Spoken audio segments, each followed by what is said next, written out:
Welcome back, everybody, to the HeadRightOut podcast. This is the podcast where we are trying to encourage as many midlife women as possible to head out of their comfort zone in the outdoors, doing things that they wouldn't normally do.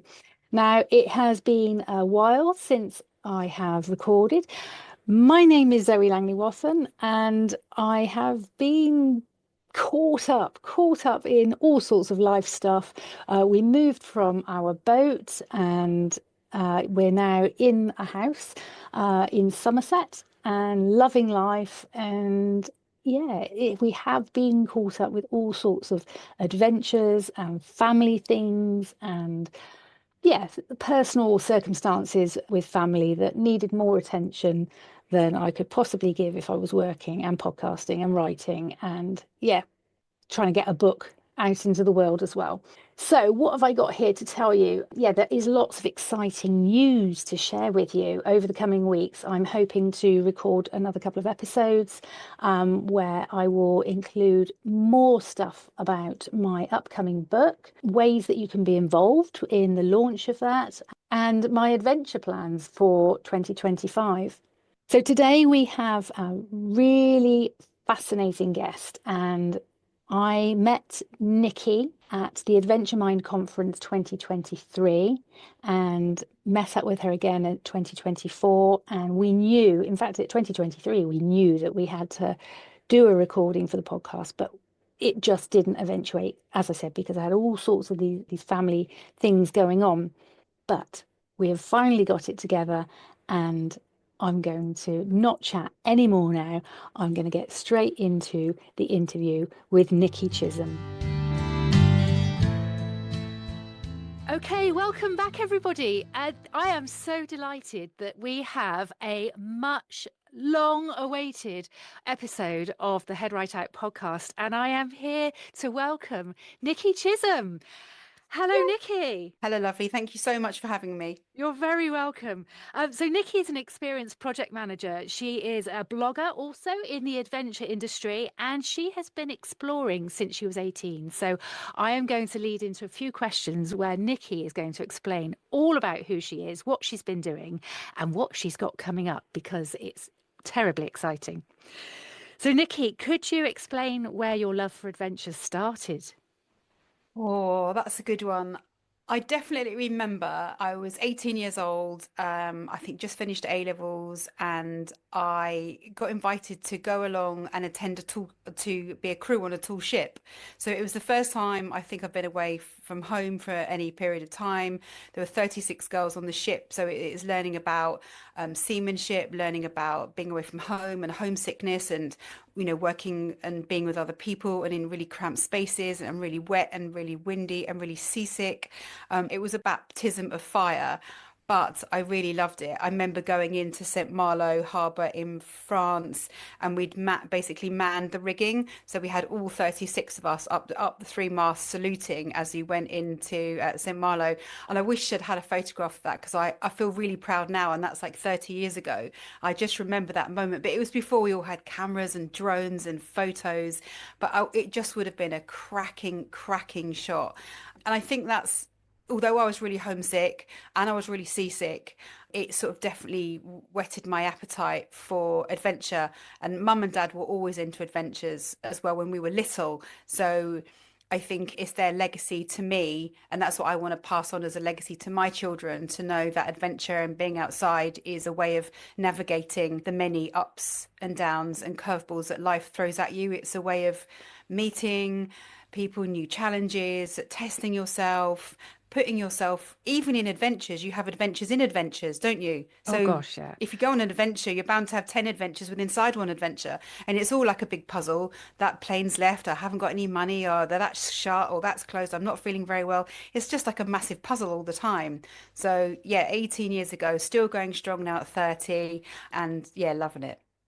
Amazing. So just hearing you talking about that tall ship adventure, I would have absolutely loved to have done something like that when I was 18. I can imagine all of the emotions going on there, the fear, the adrenaline rush, climbing that rigging, the connection that you're making with one another, potentially the fractions as well, the things going Yeah. on, like the teamwork and how to work through things. So what do you think that experience taught you that you then brought through into Ooh, later adventures and I later think life? every experience has a very similar pattern in terms it's resilience building, it's confidence building, it's problem solving, it's managing conflict, it's finding new opportunities, it's finding new people. They would be applicable to every one of us on every adventure that we've probably ever been on. I definitely have a terrible habit of jumping in with both feet. I remember a few years ago for my 50th, I went to Greenland and ran a half marathon. I know I do it. I read the title, Half Marathon in Greenland. I just literally read a few words and I just signed up. And I always do that. I just sign up for something. I don't read any of it. I just think I'm going to make it happen. I like the title. I like the picture. I'm going to make it happen. So I do that and I'm getting worse. I saw something yesterday. I thought, right, I'm going to do that 100 kilometers in a cross country ski in Sweden. Yep, I'm going to do that. And then I just make it happen. I sort of work backwards. So I like jumping in with both feet. I don't know why. I think I'm not very good at reading manuals and I just jump in. Let me see if I can swim and let me see if I can do it. And now, over 30 years, I've done that so many times that the transferable skills have always been okay, well, I can't do this, but I can do that. And I think they've definitely transferred. And now I'm actually quite good at jumping in with both feet and not drowning. Yeah, no, that's that's great. That's a bonus. What resilience and confidence to have carried through all of those 30 years since that experience. I was actually going to ask you about your next big adventure, which you've just touched on there. So I love the fact that you dive in head first, you grab it. That's not the way I can do it. I have to read through every tiny bit of small print first before I'll commit myself. So it's funny how we're all so different. But yeah, so you said you've done this, was it a half marathon in Greenland? Is that what you said? Yes. Yes. Yeah. So that was for my 50th. That was a couple of years ago. And I Yes. wanted to do something for my 50th, I thought. And I really like cold places. I like cold adventures because I always run really hot. I'm in cold places. I feel like I'm at a normal temperature. So I think that's why I really love wrapping up and getting out in the snow and in the cold. So Greenland was for my 50th. That was a half marathon. So I trained for that. I'm not a runner. I'm a terrible runner and I run like a snail, but I run and I like the adventure bit. So yeah, Greenland was a couple of years ago. Okay. Right. Just rewind. So you're not a runner. I mean, oh my gosh. So there's that whole thing of we are what we think we are. We do something, I write things down, so I call myself a writer. I might jog up the road so I can call myself a runner. But you're saying you're not a runner, but you still signed up for this half marathon. How? Yeah, because I wanted to go to Greenland and I wanted to do something punchy and powerful for my 50th to mark me being me at 50. And I just thought, well, I'll just do the training. So I started with a couch to 5K, then you did a 5K, then an 8K, then a 10K. Then I did a half marathon in Brighton to see if I could do the distance. And then I thought, right, I can definitely do the distance. Now I need some power and some sort of gas in the tank. So when you're out in Greenland, it takes much longer. You're running on snow, you're running in spikes, you're running at -10. It's all very different. So you can do the distance, but you kind of need more of a sort of a superpower inside. So you need to be stronger. And I knew that if I could do the distance here, it was like building your comfort zone. So building. And I knew that I could do it. So I know I did love Greenland and I'd definitely go back there. That is just so empowering. Yeah. There are times where I think, oh, I would love to go back to running, but I don't because I keep getting injuries. But now I'm thinking, oh, I really did enjoy running. Yeah. Running is good. I think some people love it, really love it, and they get up and think, I've got to go for a run. I never think that. I always think I have to go to a run because my training schedule today, which is stuck to my fridge, says I've got to do 4 miles. So I will follow it, but I'm not a kind of a natural runner. I'm a natural at being outdoors and Mm. loving being outside. But that was the particular medium for Greenland. So the next adventure that I'm doing is actually coming up in a couple of weeks. We're going as a team of 8 to cross country ski 100 kilometers in Finland. So yeah, we'll be pulling our pulse. It's well, I can't think of the word. It's all Self-supported. self-contained, self-supported. That's the word. Mm. It's all self-supported. So we need to travel as light as possible. And I'm a terrible bag lady. I carry spares. I carry barbecues. I carry umbrellas. I carry boots and flip-flops. I carry everything. So this is like it's been spread over my bedroom floor for weeks. I just cannot get it down to really light because I've got to pull it. I'm a bit rubbish at that. So I'm going to need some help with my crew, which I'll meet out in Finland. And then they'll say, Nikki, you can't have that. You can't have that. And you can't have that. I can imagine it. And so how long have you been training for this then, Nikki? So I've basically been going for the gym for the last couple of months. So I always give myself a 3 or 4 month lead in to make sure I'm strong enough. And one of the things that I found really hard last time I did it is every time you fall over, you've got a rucksack on and your pulk is attached to you and you've got two skis attached to you.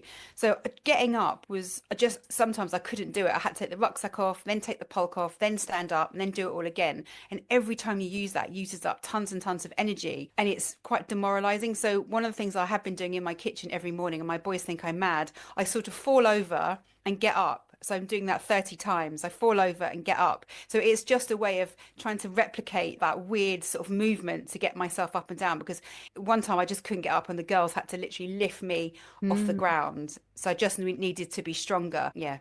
So it's muscle memory and strength, core strength. Yeah, Yeah. strong, really, yeah, Mm. core strength. So I'm doing lunges back and forward in the kitchen and across the front room. And yeah, and my son's a personal trainer. So he's been saying, Mom, you got to do this, you've got to carry these weights. So he's been helping me.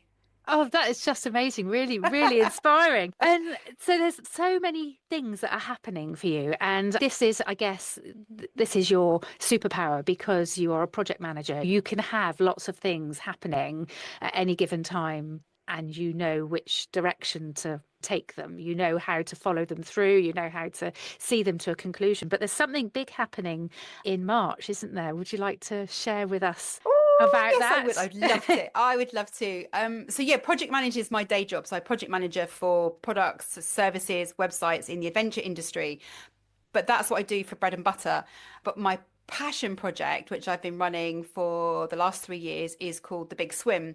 So it is a wild swim for women in Brighton to celebrate International Women's Day. International Women's Day is a worldwide, it was a global day on Saturday, March the 8th, which basically marks a special day for women. So women all over across the world, they run all sorts of activities, workshops, conferences, activities online and offline. And it's a way on one day for uniting and drawing attention to women, where we've come from, where we need to go in terms of politics, education, medicine, law, social, community, all sorts. So wherever you are in the world, there is definitely something there for you.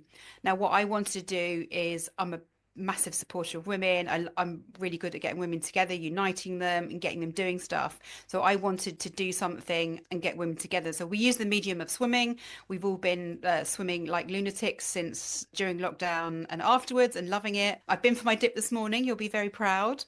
Freezing. I've, oh And gosh, yes. What it would have been? What about -1 today? it was, I was too busy screaming. I'm a horrible, like, go and scream and yelp and then get out again. I'm rubbish. That would I'm be not me. sophisticated or quiet. Yeah, I'm probably rubbish. So the swim is we've done for the last few years. The first year we had 250 swimmers. Second year we had 500. And I thought we'd set ourselves a little goal of getting 1,000 this year. So we're going to do 500 swimmers in Brighton and 500 swimmers in Dorset. And what we want to do is have 1,000 swimmers on that day. They've been sold out the last couple of years, and I know they'll sell out again. The day is well, it's only a couple of hours because obviously it's March, it's a dip in the sea, it is freezing, but the energy and the spectacle and the noise of 500 women and their supporters and their kids and their parents and dogs and cousins and aunties. There is hats and bobble hats and picnics and champagne and cups of tea. It's just brilliant. Honestly, I can feel my heart filling, literally, I can feel it. If I could just bottle that, honestly, we'd be millionaires. If you could bottle that feeling, it's almost like you can feel it. It, You could feel the energy. I can feel it here. It's It's palpable just yeah, hearing you talk. it's It's lovely. It's so lovely. And then it's really brilliant. We've got drone footage of everyone going in the sea. So then you hear 500 women all going in the sea, going "Ah," screaming and whooping and laughing. And everyone makes a real effort with like sparkles and headdresses and colourful outfits. There's sequins and we've got one, she's a professional mermaid, SJ. She has the whole mermaid outfit and she looks amazing. And there's 500 women on that beach. And for the first year, I was so involved in it, I didn't really get to chat to loads of people. But last year, it was so lovely. People were saying, I've been looking forward to this all year. I'm struggling with my mental health. I wanted to come down and do something. I met a grandma and then her daughter and her granddaughter. So there was 3 generations of them swimming. There's people celebrating birthdays. There's people celebrating milestones in their lives. And I just thought, I was really proud. And women are so good. They're natural connectors. Put them in the right place. They are natural connectors, and you just hear the noise, and they're sharing cake and chatting, saying, "Where have you come from? How long have you been swimming?" They're really good. They just blossom. Put them in the right place, and you can literally see them flourishing. That's beautiful because then they're supporting other women who are perhaps more novice swimmers. Yeah, I would be like that. Just not everybody has the confidence to go and do that. And so having a group, a community of women who are supporting one another, and they're not just supporting one another in the swimming, I'm guessing. There's possibly conversations going on about things that are going on outside of their swimming life, things yeah. at home, things in the family, things at work. It just has a knock-on effect, doesn't it? For you, what does that mean to you being part of that swimming community? For me, I love it. I love, like, my swimming group is this morning. So we meet, we chat in the sauna, and we go in swim in the sea, and it's your kind of your hour to decompress. You're not, you're not mum, you're not daughter, you're not businesswoman, author, writer, whatever. You're just you, and it's lovely. And you go in there and you just chat, and it's really refreshing. One of the things that I wanted to do with the swim, I wanted to make it as sexy. 1,000 is a big number. And I thought, if all those women come and they register, I want to make sure that they all do something. So on the registration forms, we have asked me saying, look, you're part of this swim. You're also part of the solution. You can take action, you can help, you can support, you can elevate, you can amplify other women. What can you do? So we're asking those 1,000 women to take one action. So I know that not just on the day, I've drawn attention to International Women's Day, I've drawn attention to Brighton sea swimming, I've drawn attention to the blog. So people, if they want resources on swimming, being safe, comfort zone, I know they have a place to find resources. I wanted them to have a slightly longer term effect. So I'm saying, if you've joined up and you've signed, you've got a ticket, what are you going to do to help someone in your environment? Can you support a charity? Can you be a volunteer? Can you be a mentor? Can you run a workshop? Just to do something. So I want from that day 1,000 actions to be taken from those 1,000 women to help other women in that community. And then there'll be the ripple effect from not only a 500 women going in the sea, which is proper ripples, but then like a ripple effect afterwards, for the next 6 months Mm. or year from the actions that people take. So I want it to be fun and frivolous, but then I'm a real person. Take action, do something. What can you do? Play to your strengths. Yeah. And having that mission behind it means, yes, you can have fun, but you have got something perhaps a bit deeper or a bit more serious behind it where it's serving a purpose. Yeah. Yeah, Yeah. absolutely. Because I'm really good at the fun and the frivolous and the nonsense, but there needs to be some sort of like raison d'etre. Normally, I'd be raising money. Now we are raising money for Surfers Against Sewage. That's our chosen charity. So £1 for every ticket goes to Surfers Against Sewage. They'll also be there doing their collecting as well. And everybody that's involved in sea swimming, whether you'll be a paddleboarder, kayaker, sea swimmer, fisherman, they would have felt the effects of the sewage issues over the last couple of years. Most people have felt the effects firsthand, and they will understand the need for Surfers Against Sewage, because not only do they do beach litter picks, but they do have policy, and they're working with the central government as well to get these policies through for clean water. That's so important, isn't it? Yeah. Get that message across. Fabulous. So, looking further on, how do you see, or what would you like to see women who are listening to this today? What do you want to see them do? How can they take part? How can they find out more? Yeah, what would you like to say to them? I think, obviously, if you to come along to the swim, it's in Brighton, it's in Dorset on Saturday, the 8th of March, coming up. As the tickets go live on January the 20th. I appreciate that that's South Coast based and it's not all over the country. I would say, if you go for a swim yourself and let us know, use the hashtag the big swim and let us know what you're doing. So do something on that day. If you want to swim, do your swim and then use the hashtag the big swim, and then we can follow what you're doing. Do something in your own community. So go onto the International Women's Day website, look at the events. You can filter by events or you can filter by location or dates, and pick something and go along to it. So you are part of the activity, you're part of conversations that are taking place, and then you can be part of it.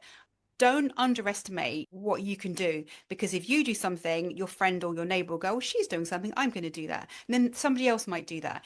Don't underestimate. People just think, oh, if I only give £1, it's £1. But if 100 people give £1, that's 100 quid. I've done enough fundraising to know just get involved. If people say I've only got a fiver, but I think, mate, you've just given me a fiver, fabulous. And then somebody else sees a fiver and then they give a fiver. It's the cumulative effect of people doing stuff. So just make an effort to get involved. International Women's Day, look at their website.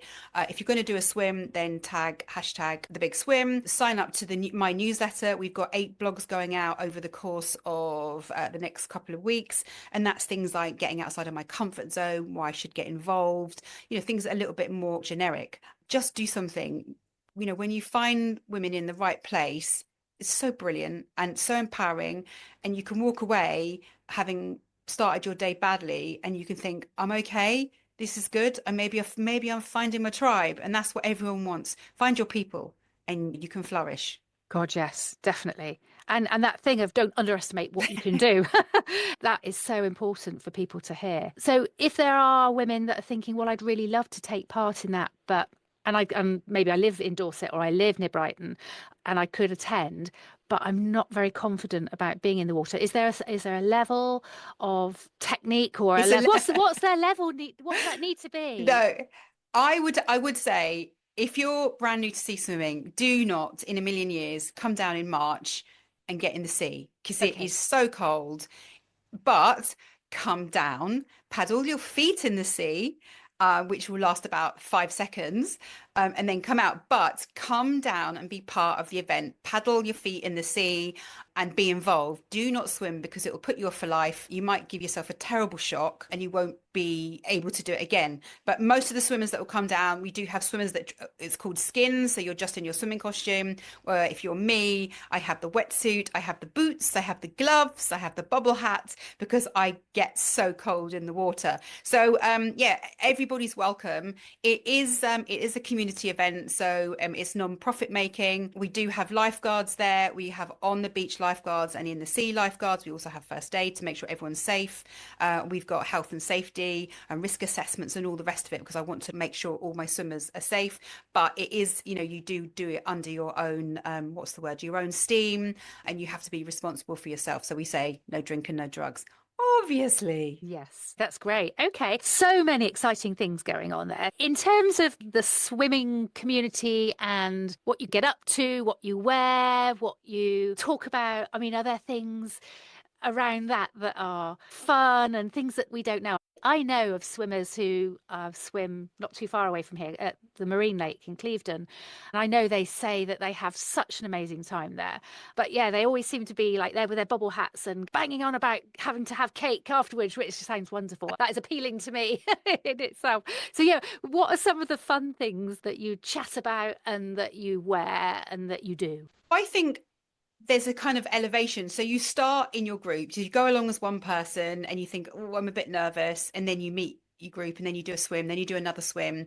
And currently my group, in January, it's fancy dress. So this morning it was mermaids and pirates. So you go along, not only are you freezing cold and you've got your wetsuit on, but you're dressed as a really weird pirate and a really weird mermaid. And of course you look completely nuts, but then that's the whole principle and the whole point of it. So there's a bit of silliness.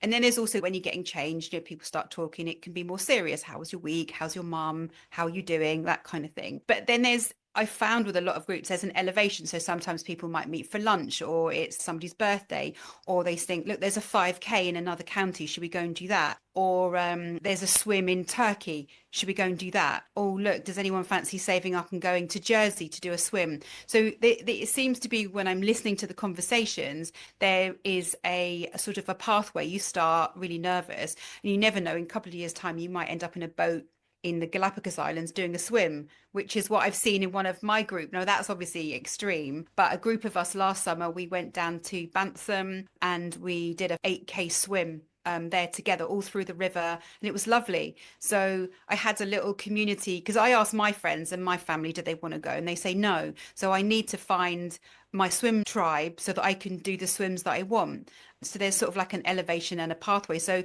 you just never know where you're going to go. You've just got to be open to those opportunities. If somebody says, look, do you want to do a 5K? Think, okay, I'll do it, but I'm going to train, I'm going to swim. You know, it takes me like 3 hours. I'm really slow, but I do it and laugh and chat and eat food along the way and shovel jelly babies in. Yeah. We all need fuel. We always be. Let me tell you a little story because you like this. So I was in the Bantham Swoosh. We had been in the water for a couple of hours, and there was kind of like a muddy island in the middle of this river. And I stopped and I looked behind, and there was a lady, and she was looking really worried. And I shouted out, "Are you all right? Can I help you?" And then we were in the middle of a river, and I was looking at this woman thinking, I know this woman. I know this woman. Who is she? And I just looked at her. She was so, so beautiful. Even though she had a wetsuit on and goggles and a hat, I could just see she's just beautiful. And I was looking at her skin thinking, I know this woman. I know this woman. Anyway, it turned out to be a Hollywood superstar. I can't say any more than that. Oh, I've got goosebumps. I mean, that is just amazing. Is that in a river in the middle of nowhere? And it was a Hollywood superstar. And I was like, oh my God, this is so weird. And she was freezing cold. And I fed her jelly babies. So I always have jelly babies in my wetsuit here. So we were in this river. It was all freezing cold. We're really white. And I was feeding her jelly babies because she had not an ounce of fat on her. And she was freezing cold. And I was like, mate, I've got to get you somewhere safe. So I was shoving the jelly babies in. And then we got her home. I know. Amazing. Hollywood superstar. I'm not allowed to say who. No, that's fine. But that's so incredible that she is being a part of that, and that she's a woman. She's taking part in that. Wasn't for International Women's Day. I've just realised that was Bantham. That was the sploosh. Yeah, but that was the Bantham Swoosh. No, that was just swim. There is so many now brilliant events, isn't there, across the country for swimming or hiking or whatever. But she just happened to be there in that one. And I think with the sea or swimming, it's a great leveler. Isn't it? Everyone's welcome to do it. Yeah, definitely. So there's so much that we haven't yet talked about that I would have loved to have talked about with you, because you have done so many other interesting and exciting adventures and expeditions and challenges. But I guess, Nicky, I'm coming to the end where I normally ask all of my guests the question that is, do you have a head right out moment? It's a moment where you've pushed yourself out of your comfort zone and done something that you never really thought you were able to do. So out of your mammoth amount of adventures, is there one thing where you can say, yes, I really pushed myself out of my comfort zone and I pushed through and I did it? It's easy. It's so easy. It just popped into my head straight away. So on the start line of the Greenland half marathon, I was shaking. I always do that. I get so overexcited like a small child, and then my adrenaline is going mad. I'm half panicking. I'm half my adrenaline. I'm half excited and I'm half terrified. And I just can't control it. And I just stream like that. So I remember standing on the start line thinking, just get your shit together. Just get your shit together. And there was a guy with a gun on one side of me to keep away the polar bears. And then there was the guy with the starting pistol on the other side. And I was like, Nicky, what are you doing? Why would you ever be anywhere where there's a man on a gun on the start line? This is not good. And as soon as the gun went off, I just ran. I'm not good at standing still in that sort of moment. I like just need to move. And I knew if I put one step, then there was another step, and that's it. I was off. So as soon as I could go, it was really horrible being held in like a holding pen and just shaking and not being able to put the energy somewhere and streaming like that. And of course, it's like -5. So these are beginning to, you can't see out of your eyes and your contact lenses feel funny and you're streaming down here and your nose is like dripping. It was like, Jesus, could you just let me run? And I was off. The gun went off and I was like, Nicky, this is your moment. You've been training for like 18 months for this. This is your moment. I had no headphones, nothing. I just ran and I bloody loved it. I was in the middle of nowhere, the most remote I've ever been, the coldest I've ever been, never run on a glacier, never run on spikes. So it was all those things I've never done. And do you know what? I bloody loved every minute of it. Epic. Weirdly enough. Epic, well done. And it just, everything you say, it just shines. It just has a way of making me feel like, oh my gosh, that sounds like it's going to be incredible. But thank you so much, Nicky. Yay. Is there anything else that you would like to share that you feel that we haven't talked about that you would have liked to have had the opportunity to talk about?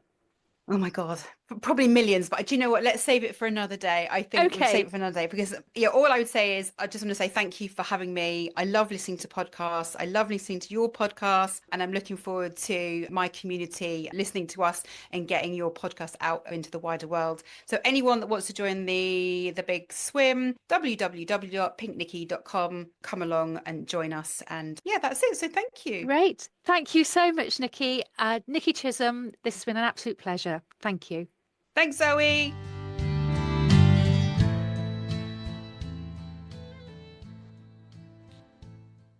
Wow, wasn't that an amazing conversation with Nicky? I really wish I had had longer to chat with her, but I was watching the clock all the time, and it's that whole thing with the platform that begins with Z. For a while there during COVID, we had unlimited time. And, I used to go up to an hour or just over. And yeah, 40 minutes just never seems quite long enough. But yeah, so much that could be unpacked from that conversation. I mean, something that I've written down here to include in this summary at the end was 1,000 actions. This is what Nicky is aiming for, or would dearly love to see happen. 1,000 actions to be taken from those 1,000 women to help other women in that community. And the ripple effect as a result of that would just be incredible. So, if you think about it, what Nicky's doing, she's uniting all of these women together across the South Coast in a bid to encourage them to swim more, try wild swimming if they haven't done before, get together in a community of like-minded women. And it's not all about the swimming, as you heard Nicky say.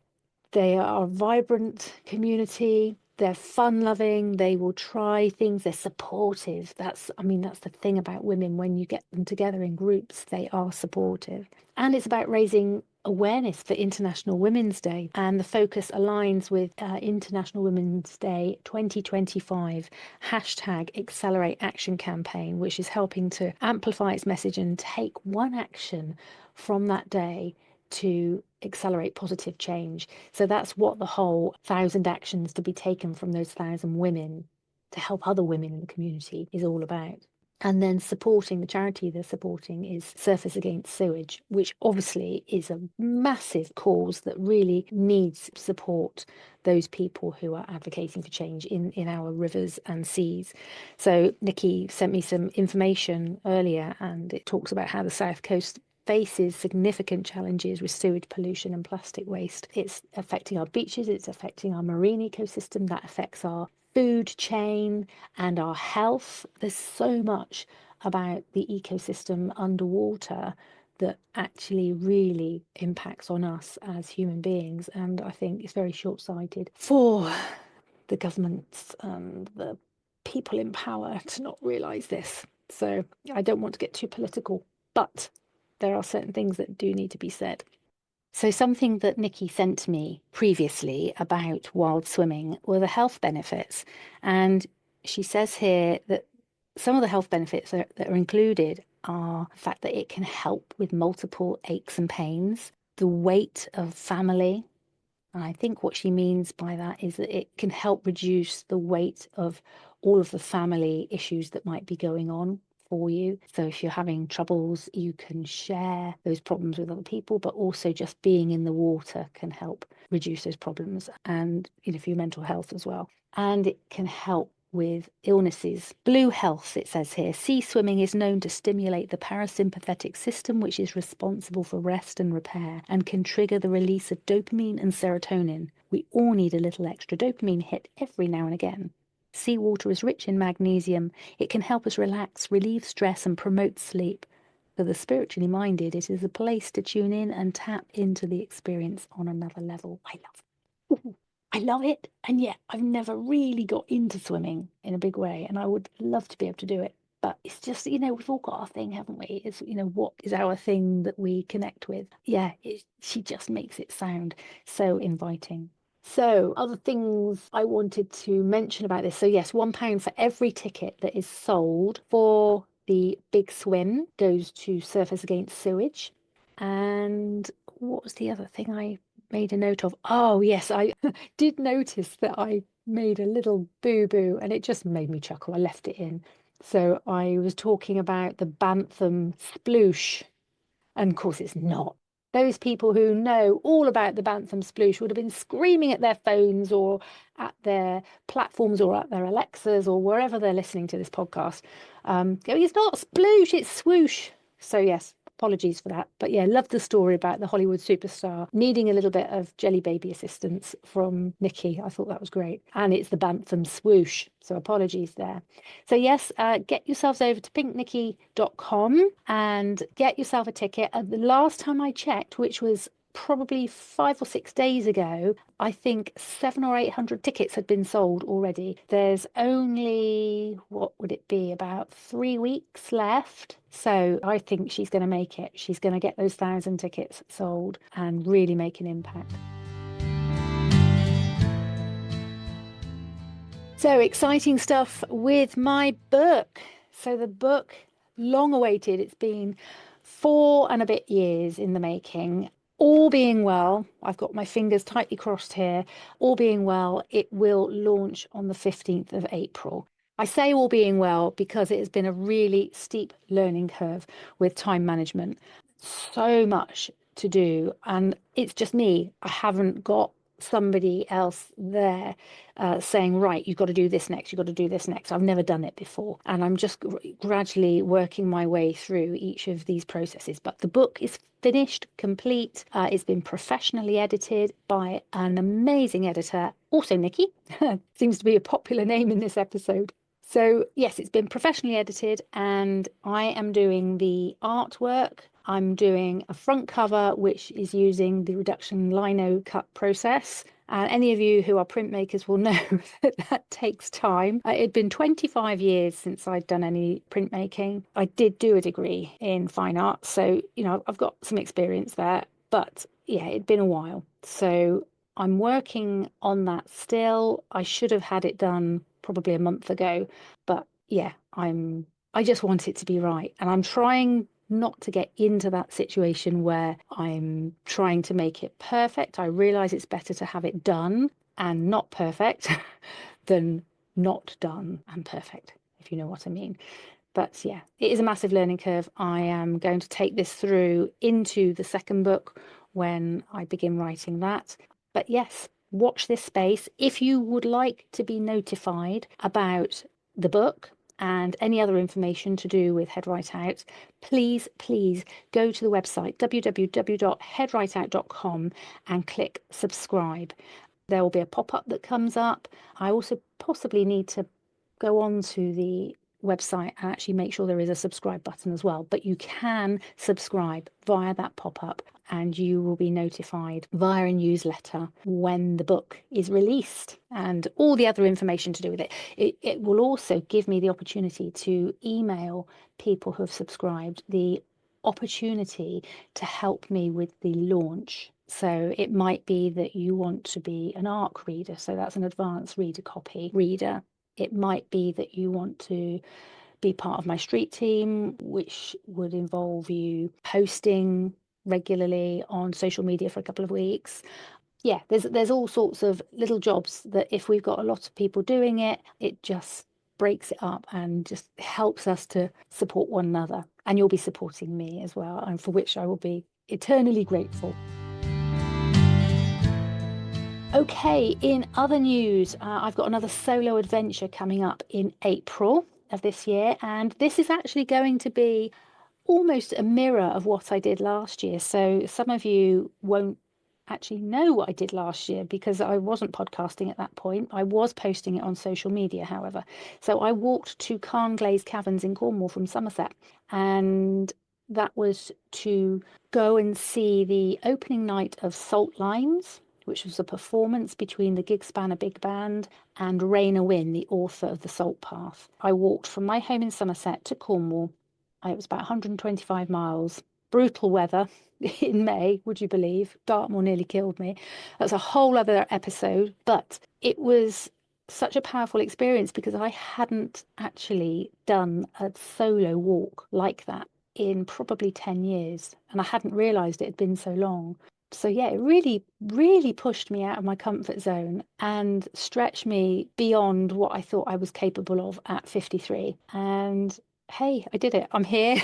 And it really did give me a boost of resilience and confidence for a long time afterwards. And actually, I'm going to be talking about that particular walk at the Adventure Stories in Exeter at the end of this month. So if any of you are in the south or southwest and you fancy coming along to, gosh, I've forgotten the name of the place, but I will put a link in the show notes. So there'll be a link in the show notes for the Adventure Stories. Tickets are £6.50, and there's going to be me and another speaker and a lovely community of like-minded people talking and wanting to hear more about getting out there and adventuring. There's also going to be another adventure for me and Mike towards the end of the year. Now, I'm not going to say anything about that just yet because it hasn't been announced officially anyway. But yes, we're in the planning stages of that still, and it's very exciting. And I'm sure we'll probably end up having a whole episode on its own just for that. So, yeah, there's all sorts of exciting things going on. And this is where I now need to finish with a Head Right Out moment. Okay, so I posted in my Head Right Out hub last week, I think it was, a photograph of me at the starter marker of the Southwest Coast Path 14 years ago. Gosh, can't believe it was 14 years ago. Where's that time gone? It was the night before I was starting my big walk, and I posted about how I was feeling and about what my future plans are likely to be, and yeah, kind of what's been happening really for me over the last few weeks. And this lovely lady who has been part of the hub for quite a long time now, she posted a comment and a photograph too, which really resonated with me and made me feel like I don't know, I'm really looking forward to my older years. It gave me hope. You know, when in your 50s, 40s and 50s, and you start getting a few aches and pains and you start thinking, oh gosh, you know, am I still going to be able to carry on doing these really active things? Well, seriously, this is great. This is really inspiring. So Joe says, I'm well beyond midlife now, 70 in a couple of years. In my 50s, I started cycling for leisure, which became a passion, not fast or furious or technical, rather getting out into nature, focusing on the journey. I always wanted to cycle camp, so I did, on my own at first, as then I hadn't met others who wanted to. I did not do mega journeys, one night away to start, and then a couple. I learned you don't have to go far or fast or for long to have an adventure. I gradually found a small group of friends who share my passion, and we head off together, still wandering slowly on wheels and camping along the way.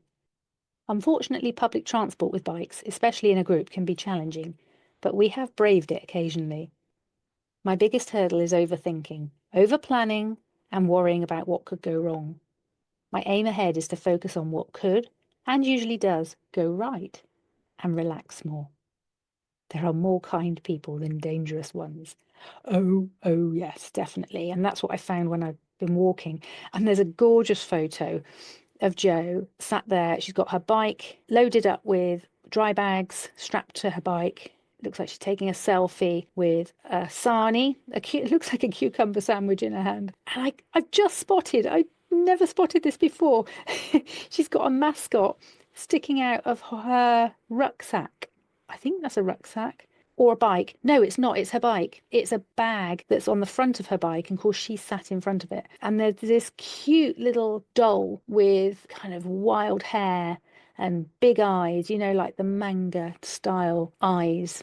Great little doll that is. And that must be her little traveling companion. I replied to Jo about this, and let's see what she said. I said, I love everybody. I love everybody. I do. I really do love everybody. Wow, Jo, I love everything about this. You started something new at a time when a lot of women retreat to safety. There are always challenges, but looking back, I'll bet you'll see how that shaped the adventure and you. I'm interested to know how you found your little group of friends, your tribe. Thanks for sharing your experience with us. And she replied, I found my little group through cycling with Breeze and chatting while out on rides. I trained as a Breeze leader and led rides for a few years, encouraging more women to overcome barriers to cycling. I'm not fast enough, won't keep up, or I don't feel safe. You know, those things. And she now volunteers on the National Cycle Network with Sustrans. I'm thankful I have a supportive husband. We both have our different cycling loves and follow our own paths and trails. Isn't that great? So even now, her and her husband, they go off their own separate ways because they have their own things that they want to get from cycling. And I just think that's fantastic. And that's kind of what Mike and I do. You know, we love to go off and do our own thing, but we also love going off and doing stuff together too, when the fancy takes us, I guess. Right. Well, that's all for now. I hope to be back. Now I've got this all set up. I've got my little studio set up in here with curtain rails around the ceilings and lights and the mic. And yeah, it's a bit different from the boat, but it works. Perhaps I can team it up with a blog post and an Instagram post, because I'm sure there'll be people who will want to see what it looks like and how it all got fixed together. Okay, everybody, I hope you are all having a good start to the year. I hope you've had a good 2024. If you haven't, I hope you're coming through the other side and starting to piece things back together again and thinking about how you can redirect your life. There's all sorts of things that go on for people at, you know, every time of our life. It's never perfect, is it? And so please don't see, you know, my posts on Instagram or other people's posts on Instagram thinking, oh gosh, it all looks just beautiful and idyllic and wonderful, because trust me, behind it all, it never is. There's always other stuff going on. Remember that. And there's ways and means of getting through it. So find your tribe, find a support group, get outside in nature, go and stretch your resilience, or stretch your comfort zone to build your resilience. And yeah, I think I should leave it there. But I couldn't get that one out. Let's try it again. Head right out. Hugs to you all. Lots of love. Speak to you soon. Take care. Bye bye.